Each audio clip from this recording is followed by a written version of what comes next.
los romanos. ¿Qué carta es, hermano, del apóstol Pablo a los romanos? Allí en la carta a los romanos, si no tuviéramos los 27 libros que constituyen el Nuevo Testamento y solamente tuviéramos esa carta a los romanos, podríamos entender perfectamente el plan de Dios de salvación. Es el compendio teológico por excelencia, no hay otro escrito como ese. Claro, es un escrito inspirado, pero el Evangelio está detallado con una precisión, y eso que nosotros no tenemos la copia original. La copia original se perdió, lo que tenemos es una copia, de copia. Pero así todo tiene una exactitud extraordinaria. Vamos al capítulo 12. Yo sí, hermano, prometo ser bastante breve, aparte que mis vías respiratorias están en la miseria. Y vamos a leer un solo pasaje, que es el versículo 12. Romanos, capítulo 12, versículo 12. ¿Lo encontraron? Recuerden que Pablo tenía una manera muy particular de escribir sus cartas. Las cartas se escribían para instruir a la iglesia. Había necesidades en las iglesias locales, eran iglesias como nosotros, algunas eran más chiquititas, otras eran más grandes, había gente de diferente cultura, había esclavos, había ricos, había profesionales, había gente campesina, había judíos, había gentiles, pero en todas las iglesias siempre hubo y habrá dificultades, porque la iglesia está constituida por pecadores salvos, pero pecadores. Por lo tanto, la iglesia no es perfecta, nunca lo fue perfecta. La iglesia ha cometido errores a lo largo de la historia. Si usted conoce la historia de la iglesia, siempre, pero la gracia de Dios la ha sostenido, nos está sosteniendo y sostendrá su iglesia hasta que Él venga. Por lo tanto, Pablo tenía una manera muy particular de escribir sus cartas. Primero empezaba instruyendo cómo eran las cosas, empezaba con la instrucción teológica, pero al terminar sus cartas después empezaba la práctica. Ahora tienen que hacer esto, no tienen que hacer lo otro, tienen que vivir así, así. Y es lo que encontramos acá en esta carta a los romanos. Pablo, después de ese capítulo 11, Romanos tiene, ¿cuántos capítulos? 16 capítulos. Hasta el capítulo 11 de los Romanos es un tratado teológico. Es doctrina pura y enseñanza de lo que es el Evangelio, la justificación, el estado del pecador, la elección de Dios. Pero después del capítulo 12, que empieza con un pasaje precioso, así que hermanos, ya hasta el 11 les escribió todo lo que era doctrina, teología, pero ahora dice, arranca con la parte práctica hasta finalizar la carta.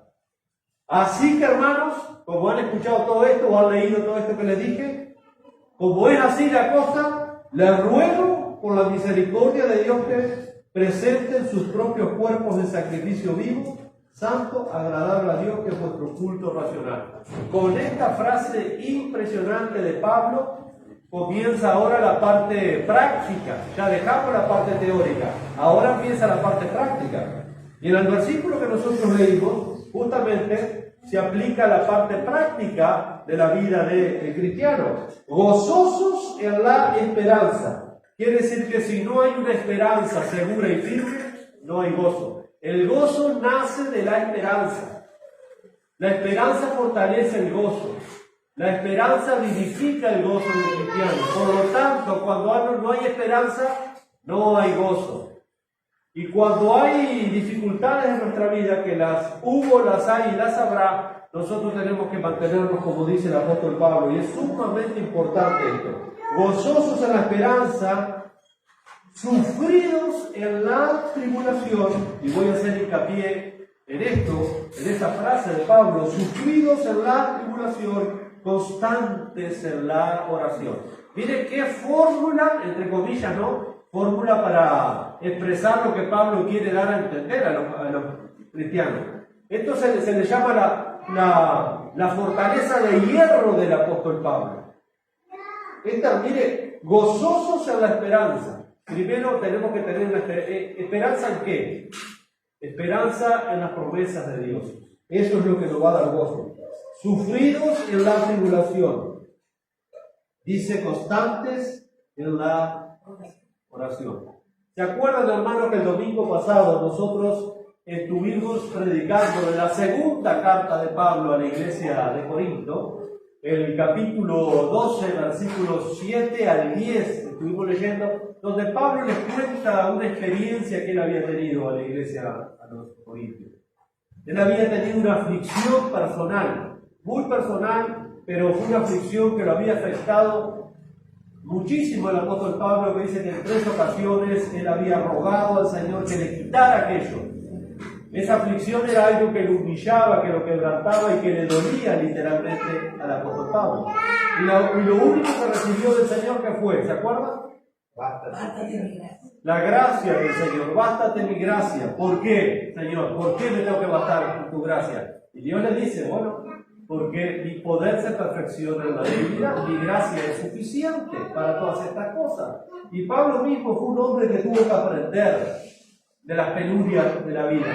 Y ninguno de nosotros, hermanos, ninguno de nosotros estará libre de las penurias de la vida, de las batallas que la vida nos presenta, de las grandes pruebas que la vida nos da, de las grandes tribulaciones que tenemos que pasar en este mundo. Ninguno de nosotros, por lo tanto, la iglesia tiene que estar preparada, el cristiano tiene que estar preparado cuando la adversidad golpee su propia vida. Por eso el apóstol Pablo está enseñando acá a los cristianos, no solo Pablo, habla Pedro, habla Juan, habla Santiago, en todas las cartas. El Señor Jesucristo, hermanos, enseñó muy claramente este punto. ¿Ustedes se acuerdan en ese precioso capítulo del Evangelio, en el capítulo 16? Allí el Señor les dice algo fantástico en el versículo 33 a sus discípulos. Juan 16:33, un pasaje muy conocido también, pero qué maravilloso pasaje, hermanos, ese de Juan 16:33. Miren lo que les dice el Señor acá a sus discípulos. 16, versículo 33. Acá es el último versículo de este capítulo y dice: estas cosas les he hablado, dice el Señor ahí. ¿Cuál era el propósito de lo que Cristo le había enseñado en ese capítulo? Les enseña cosas tremendas. Le dice ahí en el versículo 25 que él ha vencido a ese mundo. Por eso empieza también el versículo 25, estas cosas les he hablado. Y en realidad ese capítulo 16 comienza con esa palabra de Jesús. Estas cosas les he hablado, estas cosas les he hablado. Él les da promesa. Yo me voy, tengo que morir, me voy a ir, pero no lo voy a dejar huérfano. Va a venir el Espíritu Santo les va a recordar todo lo que ustedes necesiten recordar. Y acá les está enseñando que él había vencido el mundo, que él era victorioso, que él era vencedor. Y ahí les dice en ese famoso versículo 33, en el último del capítulo 16, estas cosas les he hablado para que en mí tengan paz. En mí tengan paz. En el mundo tendrán aflicción. El mundo nunca nos puede dar paz, hermano. Nunca nos va a dar esa paz, esa serenidad en nuestro espíritu, en nuestra mente. Nunca nos va a dar, porque el mundo mismo carece de esa paz. El mundo no nos puede dar aquello que no tiene, pero Cristo sí nos puede dar esa paz. Y cuando estamos en tribulaciones, cuando estamos siendo afectados por ciertas circunstancias difíciles en nuestra vida, ¿se puede tener paz? La Biblia dice que sí, que podemos sobreponernos a cualquier situación, pero tenemos que seguir la fórmula, entre comillas, de Pablo de Romanos 12:12. Eso es fundamental. Jesús dice, estas cosas os he hablado para que en mí tengáis paz. En el mundo quizás tengan aflicción. Lo da por sentado, hermanos. Miremos cómo está el mundo. El mundo está de mal en peor. Cada vez hay más cosas terribles y terribles. A pesar del avance científico y tecnológico, el ser humano sigue siendo un miserable pecador. Y en el mundo lo único que se encuentra es aflicción. Y luego el Señor añade, pero confiados, yo he vencido al mundo. Tenemos que confiar. ¿Qué dijimos que va a alimentar ese gozo? Porque dice, gozosos a la esperanza. ¿Qué va a alimentar ese gozo? La esperanza. ¿La esperanza en qué? En lo que Dios nos ha enseñado, lo que Dios nos ha prometido. Por eso el Señor dice, estas cosas que yo les he hablado, para que tengan paz. Entonces, ¿qué Qué maravilloso, hermano, que a pesar de que vamos a vivir, o quizás alguno esté pasando momentos de dificultades en su vida, que pueda estar gozoso. Que pueda estar gozoso, porque ese es el mensaje acá del apóstol Pablo, cuando se nos dice, sufridos en la tribulación. Sufridos en la tribulación. Y ahí, hermanos, esa palabrita, sufridos en la tribulación, es muy importante. ¿Qué quiere decir Pablo con que hay que ser sufrido en la tribulación?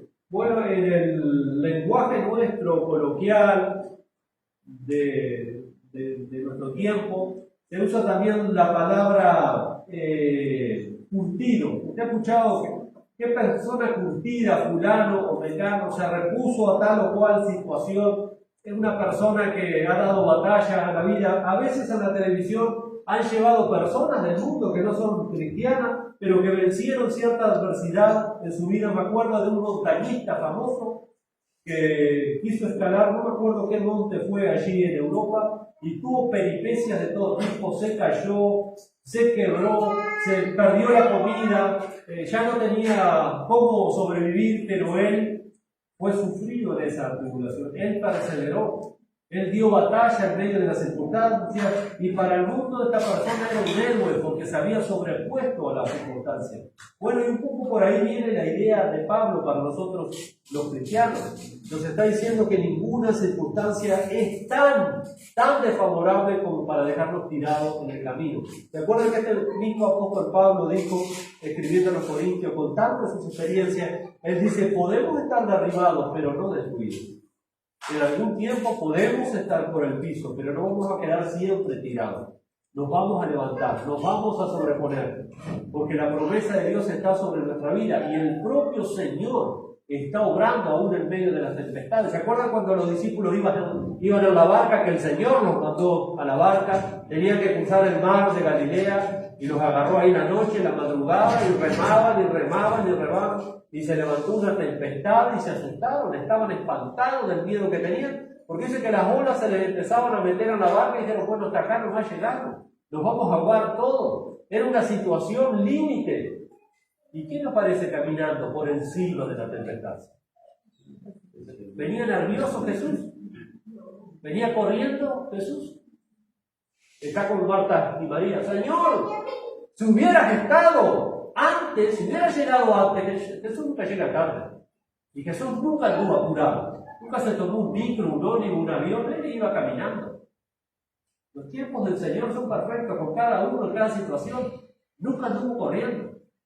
Si hubiera llegado, le dice Marta, mi hermano no se hubiera muerto.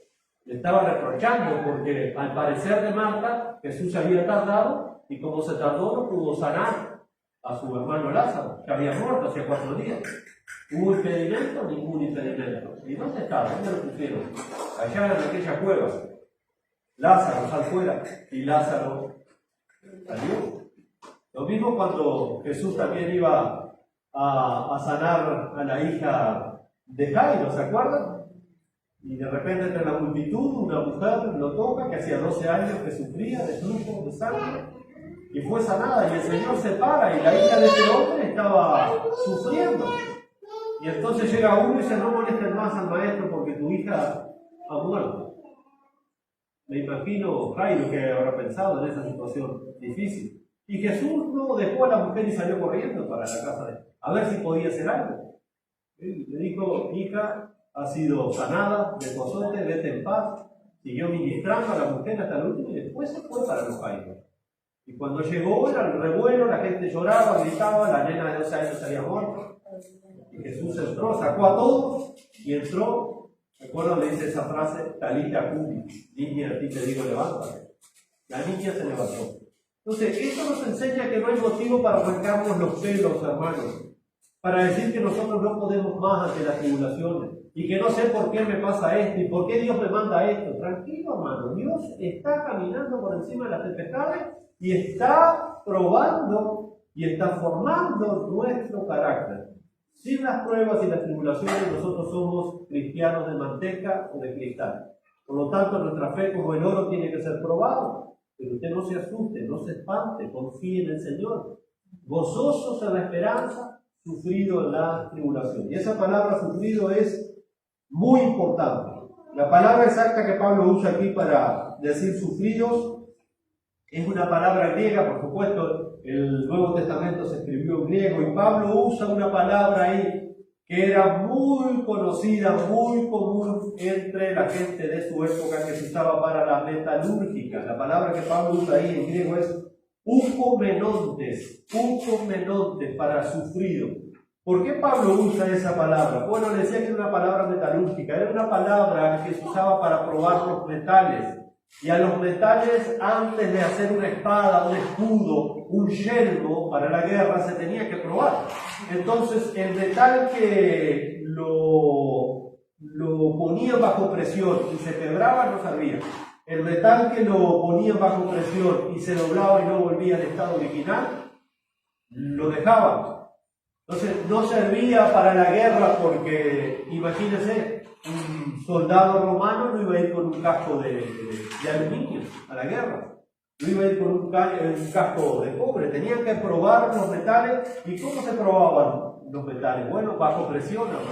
Es como un resorte, ¿ven? La fábrica, la resorte, prueban los resortes antes de mandarlos al uso que se le tiene que dar al resorte. El resorte tiene que ser reprobado. Si se quiebra o no vuelve a la forma original, lo descarta, no sirve. Y esa es la palabra que Pablo está usando. La palabra sufrido es estar bajo presión.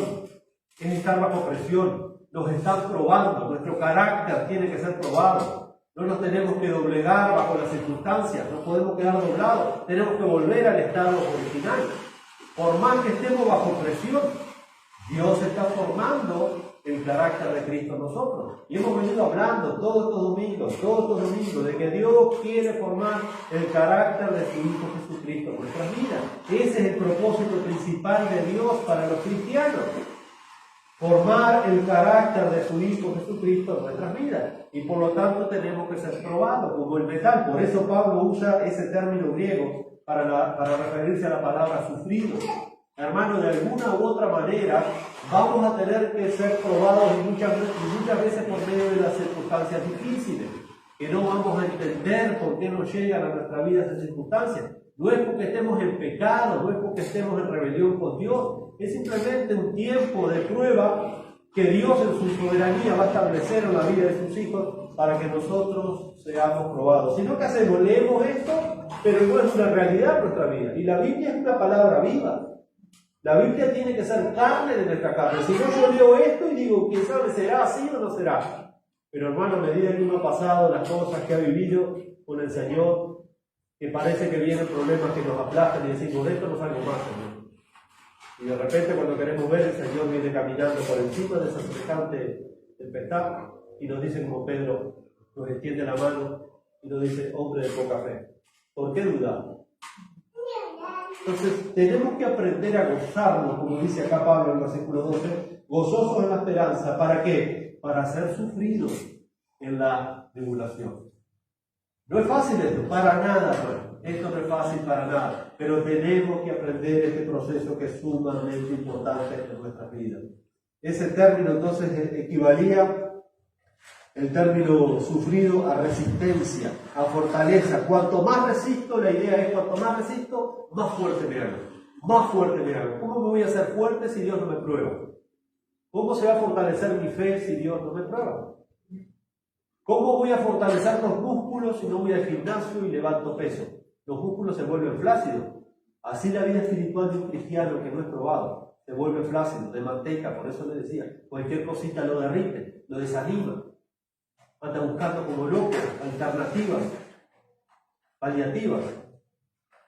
Como el Señor no parece que no me escucha, voy a buscar otra cosa por ahí. No, mi hermano, no se enloquezca, mi hermano, tenga fe, esté tranquilo. Aunque la tierra tiemble y se traspasen los montes a la mar, no temerá nuestro corazón. Debemos de confiar, cantamos esas cosas, y están en la Biblia, pero la realidad la tenemos que plasmar en nuestra vida. No se desaliente, mi hermano. Luche contra eso, porque ahora vamos a ver que atrás de esto hay una lucha espiritual.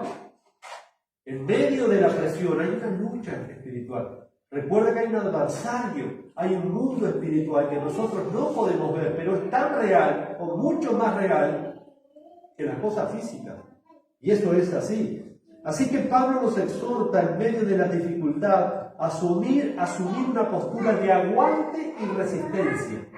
A veces el Señor no nos va a sacar, como no le sacó a Pablo el aguijón, para que nosotros aprendamos a tener esa postura de aguante y resistencia. El Señor te va a decir, yo te voy a dar toda la fortaleza, toda la gracia para que vos aguantes. No te voy a sacar de acá.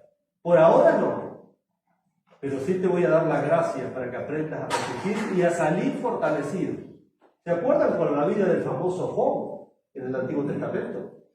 Fue terrible la prueba de Job. Y Job ni se imaginaba que el diablo había entrado a la presencia de Dios, lo había tenido para él, ni se imaginaba eso. Eso es una revelación extra que la Biblia nos da del mundo espiritual, pero el pobre Job no entendía. En un mismo día le vinieron todas las calamidades, perdió a todos los hijos, le robaron absolutamente todo, se destruyó la casa, perdió todos los bienes y todavía una enfermedad terrible en su cuerpo.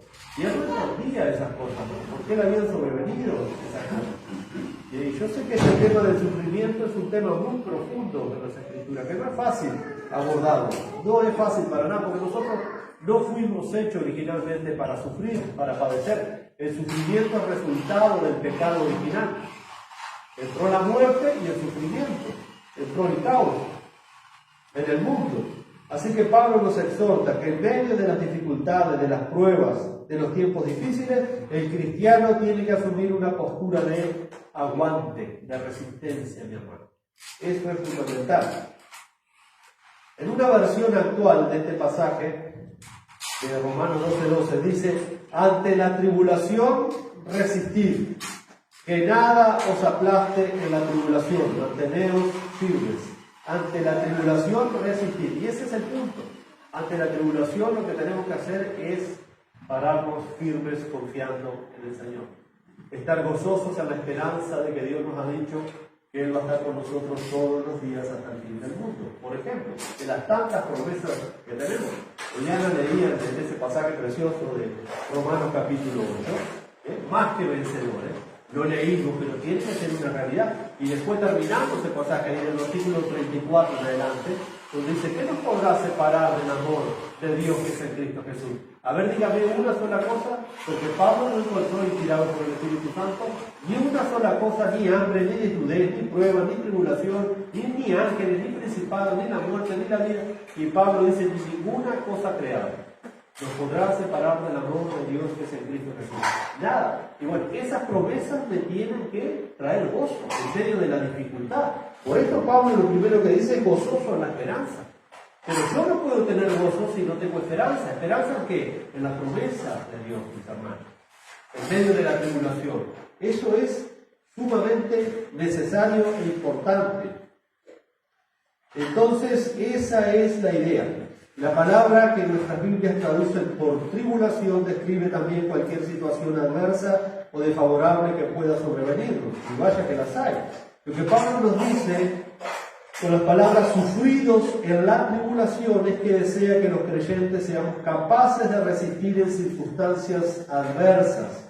Pablo quiere dejarnos claro que hasta que Cristo vuelva, si hay una cosa que van a sobrar en este mundo y en nuestras vidas, van a ser los problemas, las crisis, las tribulaciones. Eso nunca va a faltar hasta que Cristo venga. Por eso Cristo hoy en Juan 16:33 dijo, en el mundo tendréis aflicción. Cuando no es una cosa, va a ser otra. El estado perfecto será cuando estemos en el cielo con Cristo, cuando estemos en la eternidad con el Señor. Mientras estemos en este mundo, van a venir de un lado, de otro, un día va a ser una cosa, otro día va a ser otra, nunca van a faltar problemas, crisis, tribulaciones. Según la Biblia, en toda tribulación, los cristianos podemos y debemos mantenernos erguidos y fieles al Señor. Se puede, por supuesto que se puede. Los cristianos podemos y debemos mantenernos erguidos y fieles al Señor. Pero no gracias a que nosotros somos más fuertes que otros o tenemos virtudes que otros no tienen. Es gracias al Señor. Si hoy estamos acá y hemos perseverado durante todos estos años, hermanos, más allá de las luchas, pruebas y dificultades, es porque el Señor ha sido fiel con nosotros y nos ha preservado, nos ha sostenido. Y esas son promesas de Dios que las vemos en las Escrituras de tapa a tapa. Miren lo que dice, por ejemplo, otra vez el apóstol Pablo en la primera carta a los Corintios, en ese conocido pasaje, Corintios capítulo 10, versículo 13. Y acá Reina Valera, hermano, en la versión que tenemos, no se ajusta tan bien, porque en vez de prueba está tentación. Y no se ajusta muy bien a la idea que Pablo quiere transmitir. En el versículo 13, 1 Corintios 10, 13, dice allí, no les ha venido ninguna tentación, dice acá, pero literalmente es prueba o tribulación. No les ha sobrevenido ninguna prueba que no sea humana. Nada que no sea humano. Pero fiel es Dios. Pero fiel es Dios, hermano. Fiel es Dios. ¿Para qué es fiel? Bueno, que no os dejará ser probados más de lo que puedan resistir. Dios nunca nos va a dar una carga que nos aplaste y nos deje tirados en el camino. Nunca, mi hermano. Él sabe hasta dónde llega cada uno. Él sabe hasta dónde resiste cada uno. Por eso nadie le puede decir al Señor, ¿qué estás haciendo? ¿Me estás aplastando, Señor? Eso es lo que Job no entendía y le echaba la culpa al Señor. Por eso le decía, si yo tuviera al Señor acá adelante, le diría esto y aquello y lo otro hasta que el Señor se le manifiesta.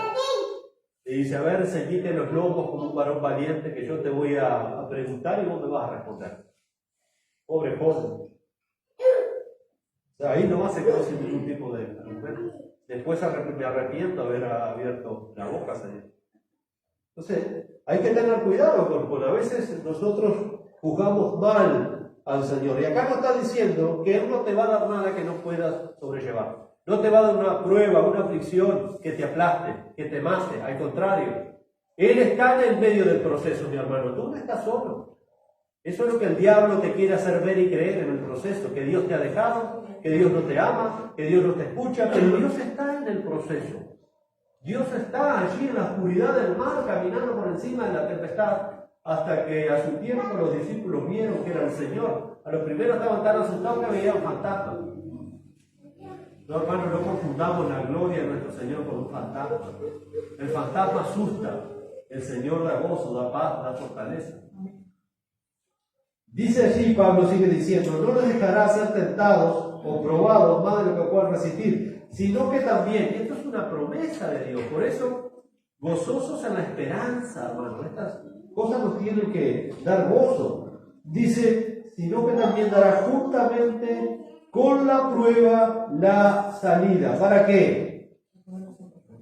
Escúchenlo cómo termina Pablo, para que puedan soportar.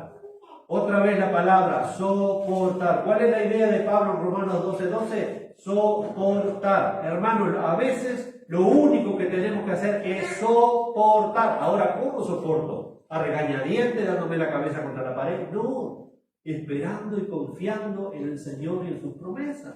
Pero a veces el Señor nos llama a soportar a la prueba. A soportar. Porque no nos va a dar una carga que nosotros no podamos resistir. Esa carga no nos va a aplastar. Esa carga no es para hacernos mal, no es para matarnos. Es para que nosotros salgamos probados y aprobados. Miren qué precioso esto. Dará juntamente con la prueba la salida para que puedan soportar. Dios quiere que nosotros podamos soportar. La voluntad de Dios es que nosotros soportemos ante las pruebas. ¿De dónde sacamos esa fuerza? No es de nosotros, hermano. En nosotros no hay fuerza, en nosotros no hay virtud. Recuerda que Pablo dice en los Efesios 6:10, fortaleceos en el Señor, una frase que estuvimos tocando ayer, en el Señor, en Cristo, muy de Pablo, fortaleceos en el Señor y en el poder de tu fe, ¿no? ¿De qué? De su nombre. Fortaleceos en el Señor y en el poder de su fuerza. Él tiene la fuerza, hermano. ¿Quién de nosotros puede resistir las duras pruebas de la vida con nuestra fuerza, con nuestras capacidades? Ahí sí que nos aplastan y no nos levantamos más. Pero es el Señor que nos sostiene, es la fuerza del Señor, es la capacidad del Señor en medio de las circunstancias difíciles. Por supuesto, motivados por esa esperanza. Esa esperanza es la que alimenta el gozo. Esa esperanza, como le dice el escritor a los hebreos, es el ancla que tiene mi alma. Miren qué precioso lo que dice el escritor a los hebreos, hablando de la esperanza nutrida por la promesa de Dios. Sin la promesa de Dios no hay esperanza, hay ilusiones, y las ilusiones se las lleva el viento. La esperanza es un ancla de nuestra alma, dice el escritor a los hebreos. Vayamos ahí a Hebreos, miren qué precioso en el capítulo 6, ahí, versículo 13, mis hermanos, en adelante, quizás llegamos al 18, 19, dice ahí, está hablando de cuando Dios hace una promesa al patriarca Abraham en el Antiguo Testamento, y dice, versículo 13, porque cuando Dios hizo la promesa a Abraham, no pudiendo jurar por otro mayor, juró por sí mismo. Dios se le manifiesta a Abraham, Abraham ni lo conocía y le da una promesa a Abraham. Abraham lo único que tenía de Dios era una promesa. Nosotros tenemos cientos de promesas de Dios. Abraham tenía una sola promesa, y esa sola promesa fue lo que fortaleció la fe de Abraham, esa sola promesa de Dios. Dice, no pudiendo jurar por otro mayor, juró por sí mismo. Si Dios le juró que esto iba a ser así, en su propio nombre, porque fuera de Dios no hay otro mayor que Él. Dice, diciendo de cierto te bendeciré con abundancia y te multiplicaré grandemente. Recuerda que Abraham, cuando Dios lo llama, tenía 75 años, era viejo, y su mujer era vieja y era estéril. Y ahora Dios le promete que lo va a bendecir.